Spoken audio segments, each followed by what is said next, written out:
नमस्कार, स्वागत है आप सभी का बॉलीवुड स्टूडियोज में। कहानी की शुरुआत होती है पाकिस्तान से, जहां हम परमीत खन्ना यानी कि रणवीर शोरे को देखते हैं, जो पाकिस्तानी आर्मी के लिए ड्राई फ्रूट सप्लाई करने का काम करता है। हम देखते हैं कि परमीत ड्राई फ्रूट्स को सप्लाई करने के लिए पाकिस्तानी आर्मी के ही हेडक्वार्टर्स जाता है। वहां पर वो एक सोल्जर को ड्राई फ्रूट्स की डिलीवरी करता है। डिलीवरी करने के बाद परमीत उस सोल्जर से बाथरूम जाने का रास्ता पूछता है। वो सोल्जर परमीत को बाथरूम का रास्ता बता देता है, जिसके बाद परमीत बाथरूम जाने लगता है। लेकिन वो बाथरूम में जाने की बजाय किसी और रूम में चला जाता है और वहां रखी फाइल्स को देखने लगता है। कुछ देर तक फाइल्स को देखने के बाद वो उन फाइल्स में से एक पेपर को फोल्ड करके अपनी पॉकेट में रखता है और फिर हेडक्वार्टर से चला जाता है। घर पहुंचने के बाद जब परमीत जल्दी से उस फाइल के पेपर को खोलता है और फिर उस पेपर को देखते हुए वो ट्रांसमीटर की मदद से एक कोडेड मैसेज रॉ के हेडक्वार्टर्स भेजता है, तब हमें पता चलता है कि परमीत असल में और कोई नहीं बल्कि रॉ का एक एजेंट है, जिसका कोड नेम गोपी होता है और वो पिछले कई सालों से पाकिस्तान में परमीत खन्ना के नाम से एक ड्राई फ्रूट सप्लायर के तौर पर रह रहा है। गोपी ने इससे पहले भी कई इंपॉर्टेंट इंफॉर्मेशन इंडिया भेजी होती है, जिसकी मदद से रॉ ने अपने कई मिशंस को अंजाम दिया है। हम देखते हैं कि गोपी रॉ को कोडेड मैसेज भेजने के बाद उस पेपर को जला देता है ताकि किसी को उस पर शक ना हो।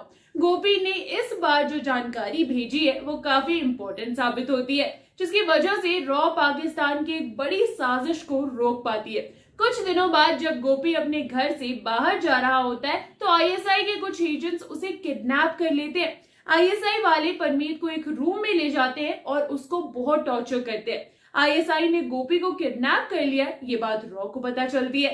जब ये बात रॉ के डायरेक्टर शिनॉय यानी कि गिरीश कर्नाड को पता चलती है तो वो काफी चिंतित होने लगते हैं। शिनॉय जल्दी से एक इमरजेंसी मीटिंग बुलाते हैं। शिनॉय सभी ऑफिसर से इस बारे में बात करते हैं। एक ऑफिसर कहता है कि हमें जल्द से जल्द गोपी को आईएसआई के चंगुल से छुड़ाना होगा, वरना अगर गोपी ने मुंह खोल दिया तो रॉ की काफी सारी इंपॉर्टेंट इन्फॉर्मेशन आईएसआई को पता चल जाएगी।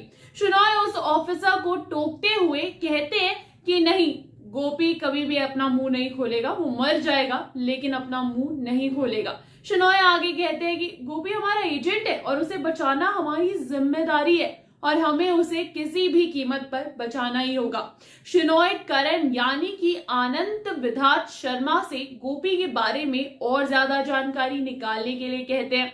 अब इसके बाद करण तुरंत ही गोपी के बारे में जितनी हो सके उतनी जानकारी निकालने में जुट जाता है। कई दिनों की मेहनत के बाद करण को गोपी के बारे में कुछ जानकारी पता चलती है। करण जल्दी से शिनॉय के पास जाता है और उन्हें बताता है कि गोपी को कई दिनों के टॉर्चर के बाद पाकिस्तान ऑक्यूपाइड कश्मीर के बाल्टिस्तान प्रांत में स्थित एक हाई सिक्योरिटी जेल में बंद करके रखा गया है। ये वही जेल है जिसका इस्तेमाल आईएसआई अपने दुश्मनों को टॉर्चर करने के लिए करती है। इस जेल में जाने वाले कैदी कभी भी वापस नहीं आते, या तो उन्हें मार दिया जाता था या फिर उन्हें लाइफ टाइम कैदी बनाकर ही रखा जाता था। करण आगे बताता है कि इस जेल की कैपेसिटी 450 कैदियों की है, लेकिन अभी इसमें 1000 से ज्यादा कैदी बंद है।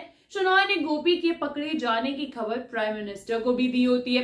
प्राइम मिनिस्टर भी पाकिस्तान के ऊपर इंटरनेशनल प्रेशर बनाने की कोशिश करते हैं और इसी इंटरनेशनल प्रेशर की वजह से एक इंडियन डॉक्टर को गोपी के हेल्थ चेकअप करने की परमिशन भी मिल जाती है। जब वो डॉक्टर गोपी का चेकअप करने के लिए जेल के अंदर जाता है तो इस मौके का फायदा उठाते हुए गोपी अपने द्वारा शिनॉय को लिखी गई एक चिट्ठी डॉक्टर को पकड़ा देता है। वो डॉक्टर उस चिट्ठी को ब्लड प्रेशर चेक करने वाली मशीन में किसी तरह से छिपाकर जेल से बाहर लाने में सफल हो जाता है और वो डॉक्टर इंडिया जाकर वो चिट्ठी शिनॉय को दे देता है। इस चिट्ठी को पढ़ने के बाद शिनॉय काफी इमोशनल हो जाते हैं और वो डिसाइड करते हैं कि वो गोपी को जल्द से जल्द उस जेल से छुड़वाएंगे। तो क्या शिनॉय गोपी को छुड़ाने में होंगे कामयाब? क्या टाइगर छुड़ाएगा गोपी को? जानेंगे इस वीडियो के अगले पार्ट में। तब तक के लिए मैं अंजलि लेती हूँ आप सभी से इजाजत। अगर ये वीडियो पसंद आई हो तो इसे लाइक करें, शेयर करें और हाँ, सब्सक्राइब कीजिए बॉलीवुड स्टूडियोज को दोस्तों। नमस्कार।